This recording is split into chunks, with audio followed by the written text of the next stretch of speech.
Regenerative Ed is produced by Grounded Teaching and powered by community. And I actually just got a few messages this week about the podcast episode from last week. Thank you so much for reaching out and sharing how the podcast has made you think about something different or whatnot. I'm really used to teaching live, be it on Zoom or be it in a classroom. And the asynchronous podcast form sometimes feels a little dead-ended. I mean, I do love it. There's like a different part of it that I love. But receiving those messages really just means a ton. So thanks so much if you reached out. We do have a goal that I want to share with you, which is to cover our monthly production costs, which is around $250 a month, by the end of March via our Patreon. So we just got a new patron this week. Shout out to Benjamin. Thank you so much, Benjamin. We've had our Patreon account for about a year, but I haven't really been advertising it. And the fact is that to keep this podcast sustainable, we do actually need some direct funds. We have $195 more to go, and that shouldn't be hard based on the amount of listeners that I know that this show has. The Patreon link is in our bio. If you've been donating for a while, I shouted you out last week, but thank you so much for those of you that have been or were in the past and are no longer. We're just so appreciative of your support. If you are unable to donate, and this is important, if you are unable to donate right now with your funds, you still belong here. You still belong here. And we are so glad that you're listening. And we're thankful for you sharing this podcast. And this is a reminder that if you are just hopping into the series, we're in episode 3 of this series. We're in the second pattern, but episode 3 of the whole series, where we're focusing on how we can look at natural patterns to first really help us reconnect with or remember ourselves as a part of a living system. And that's sort of full stop right there. That's where we really want to be sure that we don't gloss over that. And then to help us consider designing or redesigning parts of our lives or our systems at work that might feel like they're kind of sucking the life out of us. And they might be doing that because they're likely designed after a mechanical model, right? Something that works like a machine. And so last week we talked about how paying attention to spirals might be one natural systems pattern that we could learn to mimic. And then today we're talking about waves. There's a workbook on our website, groundedteaching.com/patterns, where you will find some supplemental stuff that has to do with the 2 episodes that we've talked about so far. And you can get that there. And without further ado, let's just hop right into it. Waves.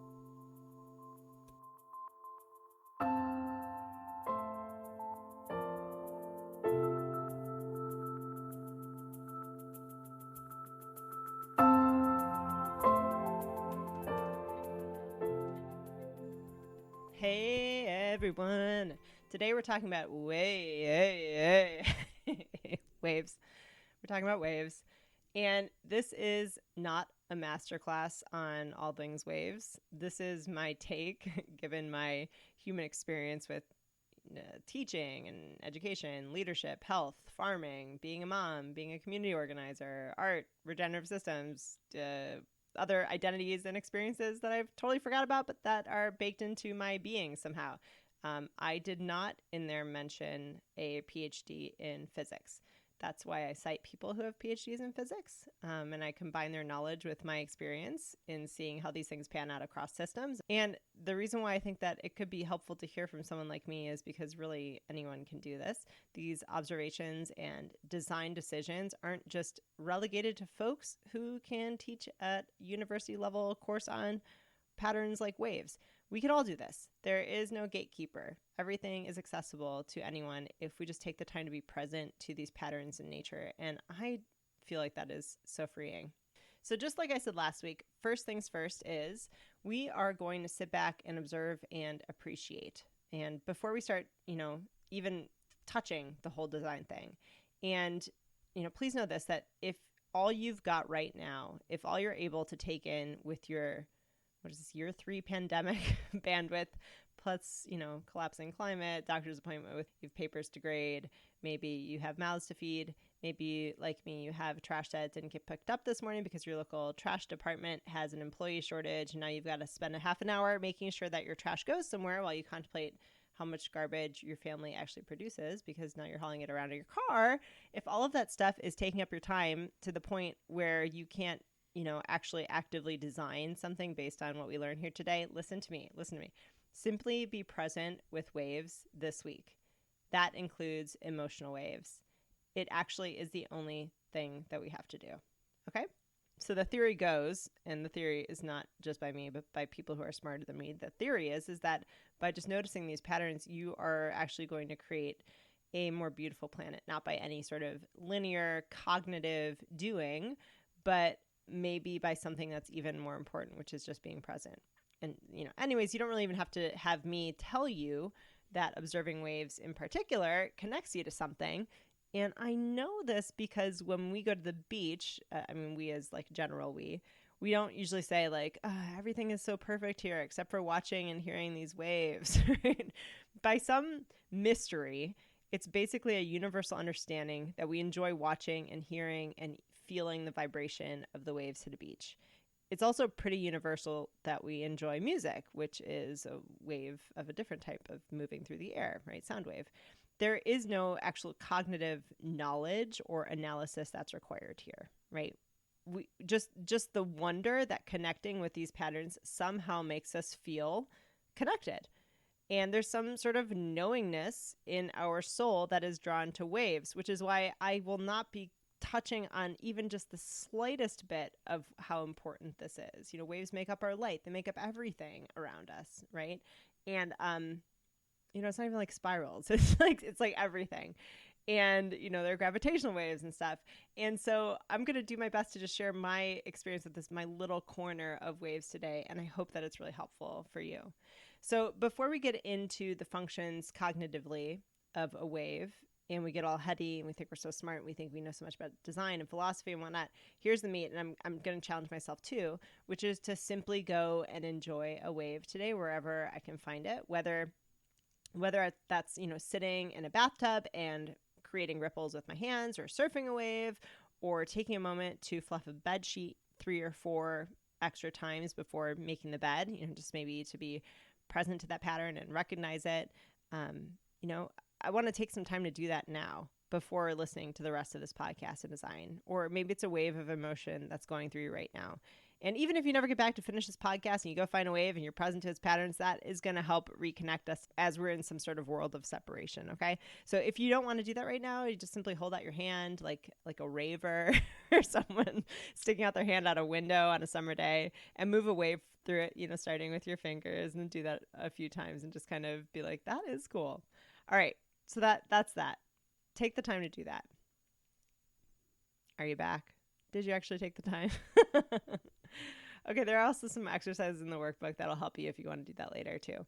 One of the things that I love about exploring this pattern of waves, as opposed to, say, spirals from last week, is that when we're talking about waves, we're really talking about motion. We're not talking about this static pattern that we see. Everything is always in motion if you're talking on the molecular level, of course. But like spirals, if I'm looking at a shell of a spiral of, a snail, that it looks very static. A wave is obvious to my human eye. It's obvious that it's in motion. Okay, it's a verb. I really want to kind of lean into that today when we're talking about waves. And, first off, I think it's important to really understand the definition of a wave to be able to better understand, how waves move. And the definition of a wave, and I looked at several sources, but really there's like these 3 parts to it, right? A wave is started by some sort of disturbance that transfers the energy through a medium, okay, from point A to point B. So we've got this disturbance, we've got energy transfer, and we've got medium. So if we look at an example of this in a natural system, right, if I lob a rock into a pond, that rock hitting the medium of the water is the disturbance. And that disturbance transfers energy through the water from point A, where the rock hits, to point B, which is the farthest circumference of the ripple at the shore of the pond, where then it kind of bounces back a little bit, right? Now, before we get into functionality, it's helpful to also think about other types of waves. That a disturbance that causes energy to move through a medium. Remember, that's what a wave is. So when our fingers pluck a guitar string, that disturbance of the string moves through the medium of the string. And that string movement, right, that's one type of medium, actually moves then the air around us. That's a sound wave, okay? There are other types of waves too. Let's say the wind hits a flag. That's the disturbance. And then the cloth of the flag moves the energy of that wind through, the cloth from point A to point B. We get that waving motion. Our blood pumps through our heart in waves. And even visible light comes to us in light waves. Though truthfully, I'm not even going to really focus on electromagnetic waves and gravitational waves and that sort of thing. I'm just mainly going to focus on what's called mechanical waves, which is where waves move through materials, which is how most of us ubiquitously understand waves. So we're just going to hang out there. Okay. We're not going to talk about all X-rays and everything. Okay. So first off, let's think about the following two elements of what makes a wave: the medium and the disturbance. Okay. We know that there's energy in there, but the medium and the disturbance, I think that's really helpful for helping us apply this. So if we zero in on the medium here, and like I said, I'm simply just going to think about mechanical material waves, not light waves, X-ray waves, right? What happens if I throw a rock at a rock? Well, there is definitely going to be a wave of vibration through the rock when they hit each other, because that the medium is the rock. But it's different when I throw a rock into a pond. Okay. The molecules in the water, which is the medium, are less dense than the rock. And so, and this is way simplifying it, but they're able to move a little bit more. What happens when I throw a rock into the air? Well, there's still a ripple. Like if a rock zoomed an inch away from your face, you'd feel that wave of air, but it's really a lot less significant. So the medium makes a big difference when it comes to the wave, right? We just talked about the rock versus the water versus the air. So the disturbance makes a big difference too. If I chuck a pebble or a feather or a slice of cheese pizza into a pond, though I'm not one to waste good pizza, it's obvious that the disturbance would be different, right? These are just simple observations that happen all around us daily, but they are important. So for application, let's first bring it to the classroom today before I get more personal a little later. If our classrooms feel really transactional and mechanical, perhaps there's an opportunity here to design it around a living system pattern, which is what we're doing. And then perhaps the solution could be found not by mimicking a conveyor belt, say, in an industrial system, but by mimicking a natural system, maybe even a wave. So let's say I'm planning a discussion for my students and my discussions usually fall flat. Let's just say I'm a teacher. This is what usually happens in my classrooms. I haven't really gotten this thing yet, right? Maybe it's the same 5 kids always doing the discussing. And I'm confused with how to get them to participate, how to fairly grade discussions, because participation grades make me feel uncomfortable. Maybe I just can't get all the kids to discuss in the same way. And whatever it is, it always just falls flat. So this time I decide to take a cue from waves, and I bring in a little Tupperware container and I fill it with water, and I toss a rock in, and I ask kids what happens. And I say, you are all the water molecules. This rock is my question. This wave are the ideas that is going to flow through you all at this time. Now, if you are brave enough to do this as a physical model in your classroom, good on you. But I suppose you could also just show a video of this if you didn't want the mess or the cleanup, or you have high schoolers or whatever, and you're like, But I do actually think that a physical model is what sticks with folks. So don't, maybe go out on a limb here and challenge yourselves to do that. But your students are actually, just because you show them what a wave is and are applying it to discussion, that right there is great teaching, right? You're connecting your students to natural patterns in the world and helping them understand that. So this is a big win. That's it. That's a big win. But then let's say we want the discussion actually really go well. So I'm going to explain to my students exactly what the discussion is going to look like. And I'll throw my proverbial rock question in. Then in the process of discussion, it's going to go something like this. I'm going to allow for a quick burst of ideas as a whole group that, just think about a rock, the big splash, right? When it first hits. That quick burst of ideas as a whole group that I'm going to furiously try to record on the board, like a huge brainstorm of ideas, as many ideas as possible. Then we're going to refine those ideas in groups of 4, then refine them in partners, then refine them and reflect individually. And this could be maybe called like a wave discussion. I don't know, name it something clever, come up with something creative, okay? I'm just trying to think about how we can mimic a discussion after this wave pattern. Then maybe I lob in another rock and I repeat. And maybe if the whole group discussion isn't energetic enough, or if it's too energetic, maybe I would consider, was my disturbance appropriate? Do I need a different rock? And so in imagining this, you can understand a little bit better that it's really about the quality of the disturbance. Like, what rock are you throwing in that is really where you need to focus your attention as a teacher. And then how are you noticing and managing that energy, okay, as it flows through your classroom? Now, there's another complication that makes this analogy even more helpful, I think. Let's say that there are a few kids in your class that don't respond in an identical way to the rest of the kids where the energy is moving through them, okay? It's pretty obvious as to why that might be because, humans, we're not all identical water molecules, right? And some of our kids might be a clump of ice that's frozen solid. Some are near the surface and have just evaporated into a gas. Maybe some have, saturated a dead leaf, perhaps. What then? Well, then the energy of the disturbance is going to move differently through them. And that's not their fault. Okay? They're in a different form. The kid that's floating up has a different perspective on the rock, right? The kid that's frozen felt it hit just a little differently. The kid that's saturating the dead leaf, they maybe were able to, surf that energy of the question a little bit more and get a little farther. I don't know. So we listen to how that rock might have reverberated differently for them. They still felt the energy, but it was different. And we're open to what that means to them. Okay. Now you might be saying, Sarah, how is this different than simply planning excellent questions for class discussion and then understanding that kids are all going to answer it differently? My response to that is that it's not different than that. It's not any different than that in practice.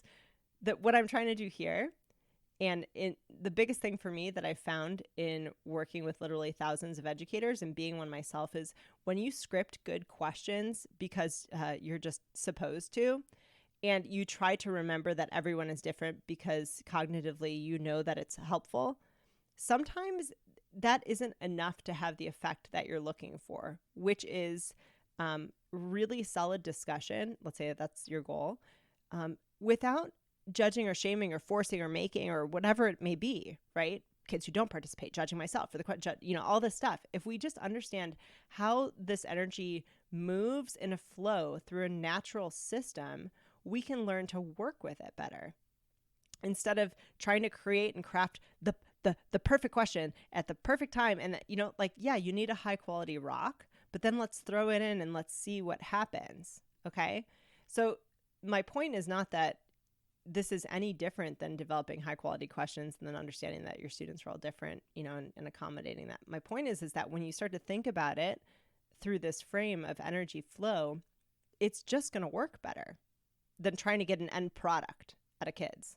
Okay. Because that's sort of how everything is designed right now, is just to get that end product. So if we as educators or even parents or leaders or anything like that, if we genuinely understand that we are nature and that patterns in what we call nature actually manifest in us, then there's nothing wrong about a kid being in the form of an ice cube or a kid being in the form of a gas.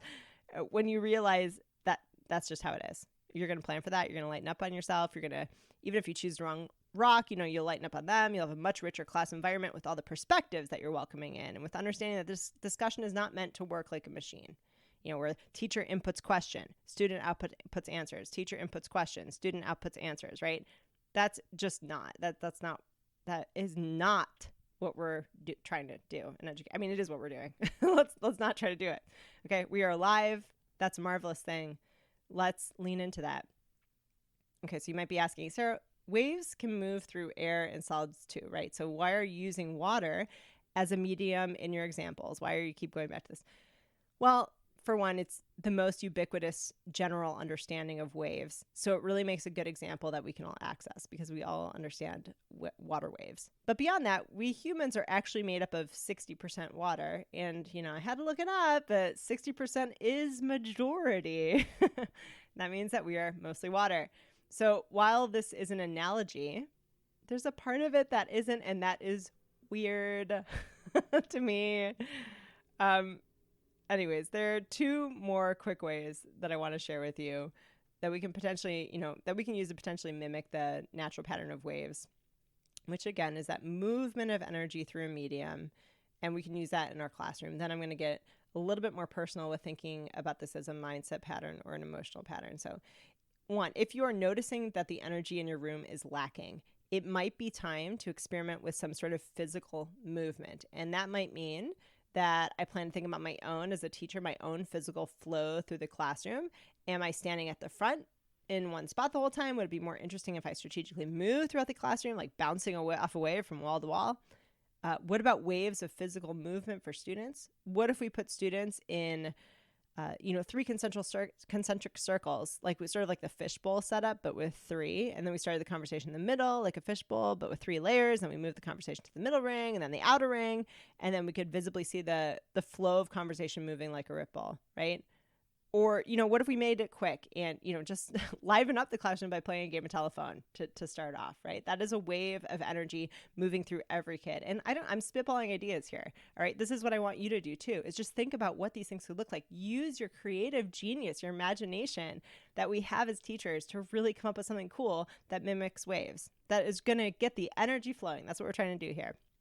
Okay. So also there is a tendency and a stress to have to be at, working from bell to bell.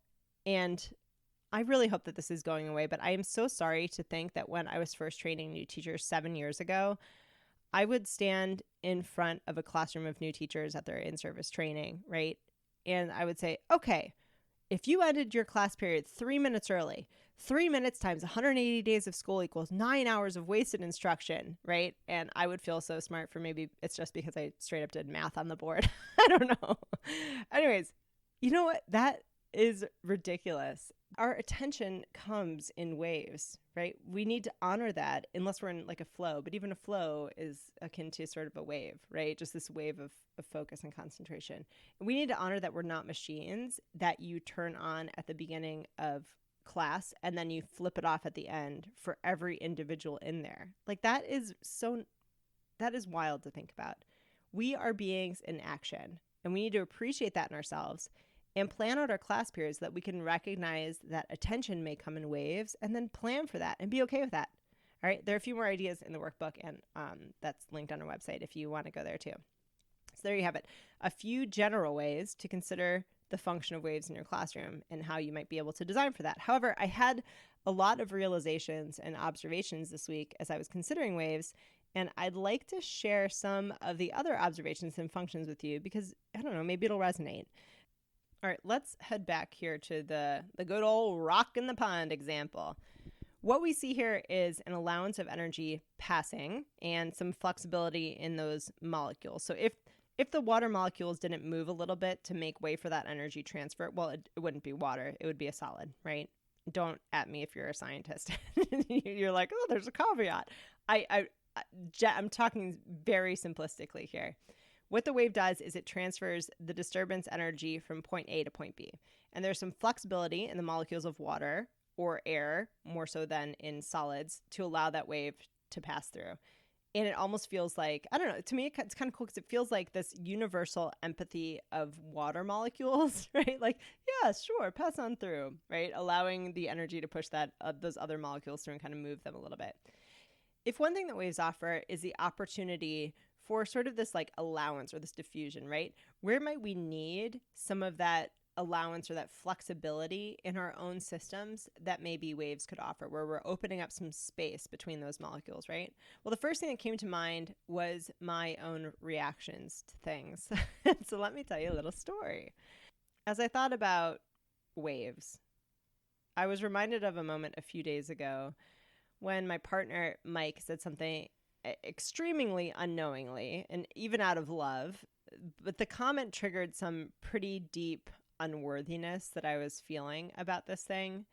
And this thing really isn't even a big deal to any outside observer. And so when Mike said it, he honestly had no idea that it would cause a reaction in me. And, but what happened was I decided to embrace my other 40% of my molecular makeup and become super solid, right? So Mike's words were the disturbance. They sent an energy to me that I didn't allow to flow through me. And I just rejected it, right? The bounce off of me was pretty turbulent because instead of asking, oh, hi there, unworthiness, what's causing this feeling in you, Sarah? Like I've been trying to, I instead let that energy sort of crash back, right? Like I deflected it like a rock solid, right? So Mike sent the energy through the water. I deflected it. And I was really pretty fully rigid in my rightness and in my defensiveness, rock solid. I didn't allow any of that energy to move through me. I simply deflected it and then I sent it right back. And so instead of being in the water with him, I was a rock in the middle of the water that the wave slammed up against. Now, side note here, that I'm not saying that being a rock is bad. And if you're following the analogy, what I'm saying is that for me in this scenario, it was not helpful. Okay. So I thought back on this incident a bit as I wrote this. And one observation that I made as I was reading more about waves and obstacles of waves this week, and then putting that together with spirals last week, is that when a wave in water hits an obstacle that it can't really move through, it can actually just sometimes create a vortex, a spiral. Folks, this is what we talked about last week. And this is pretty interesting to me because as we just finished that episode about spirals, that was really on my mind. And so I thought about it a little bit more about what I said about spirals last week. And spirals are so strong, those pesky spirals. They can really suck you in. And remember, another thing that we said is that they keep you holding on to, they can really keep you holding on to some emotions like anger and stuff like that because of their strength, right? Because that thing you're protecting is in the middle. And it was actually easy for me to see that when Mike made his wave, right, quote unquote wave, and it hit me and I deflected, and then another wave came and I deflected again, we actually started to create this whirlpool. And this whirlpool sucked all my energy and my emotions and my egos down into this whirlpool spiral. And, to me, this feels like a place where understanding energy and waves is actually really helpful, and visualizing it is really helpful, or at least it's really comforting. Because the next time one of these instances happens in my life, which it will, am I going to deflect and get into battle mode, right, and be rock solid? Or am I going to allow that wave to sort of pass through me, allow myself to feel it without judgment, and then release it and lean into my, my 60% liquid self, right? Anyways, in this case, I became an obstacle. I created my own personal downward spiral whirlpool. And interestingly, I learned that researchers believe that this is also what happens to your heart when there's an obstruction of a blood flow, that it can create this spiral wave, which can be actually pretty deadly for your heart.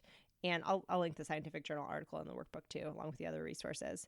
So now I'm saying all of this at the risk that I'm taking this emotional wave and spiral analogy too far. Like maybe you're like, okay, Sarah, this is a hugely extended metaphor. But what is fascinating to me is how all of this plays out on the physical plane and the emotional plane, like identically almost. Sometimes it feels like I'm cracking this sort of code, right? Like it's not an analogy. It's just, it can get kind of weird. Anyways, what I've come to understand though, by reflecting on the situation and my observation of patterns, is that perhaps my emotions and my egos that were sucked down into the spiral I created because I wasn't allowing myself to let the energy of the conversation move through me. And since it's a spiral, it's got a tight grip on my emotions and my egos. And, what we learned about last week, it's got a tight grip on my emotions and my egos, like we learned about last week. And then what I ended up doing in this scenario is I sulked while I folded laundry for the next hour, okay? But lucky for me and my emotions and ego, I actually did learn about how to get out of a whirlpool when I was whitewater rafting 7 or 8 years ago. Okay, so we pull up to where we're about to start whitewater rafting. We're on this bus because they have to take you to the place. And super nonchalantly, our guide started telling us about all the ways that the river will definitely kill you. He literally used words like meat grinder and stuff like that. And one of the things he said was that, so if you get sucked down into a whirlpool, once you hit the bottom of the river, what you have to do is uncurl yourself from the ball that you're probably in, expand yourself, and you're going to pop right back up to the surface.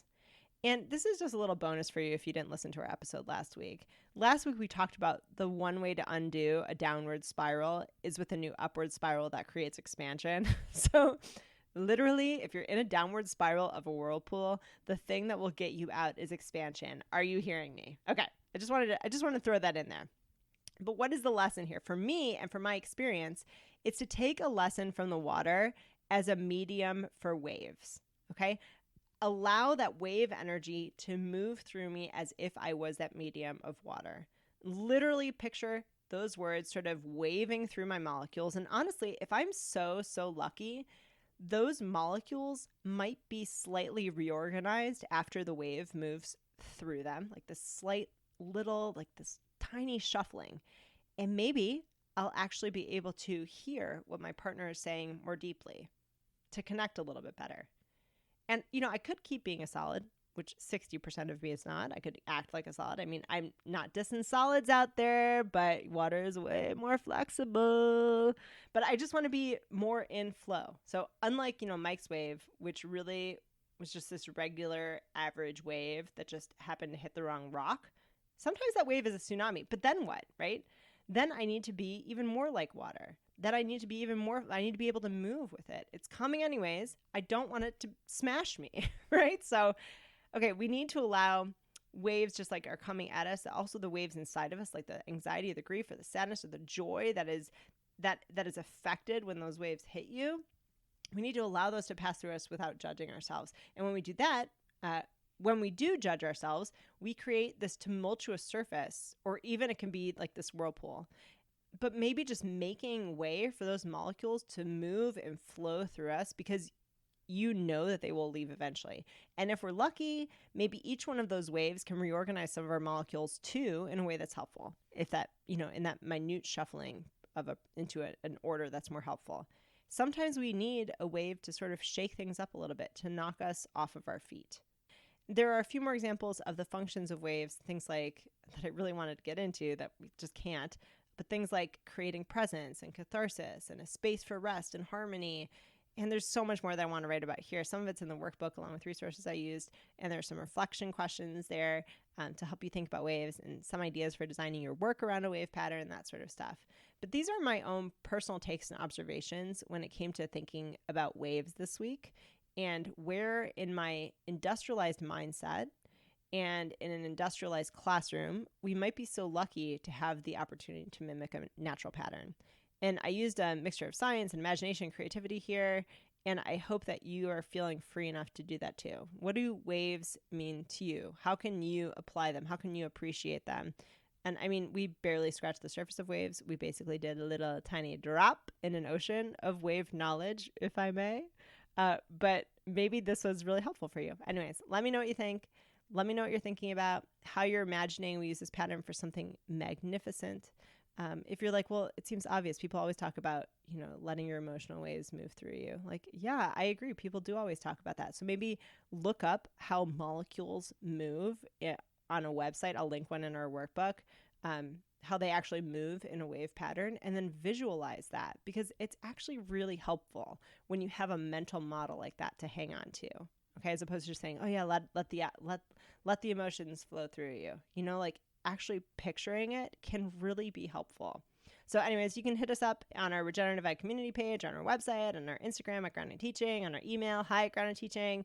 We would love to keep this conversation going. Thank you so much, everyone out there. Enjoy the rest of your week. Be present to those waves that you notice, and love you all.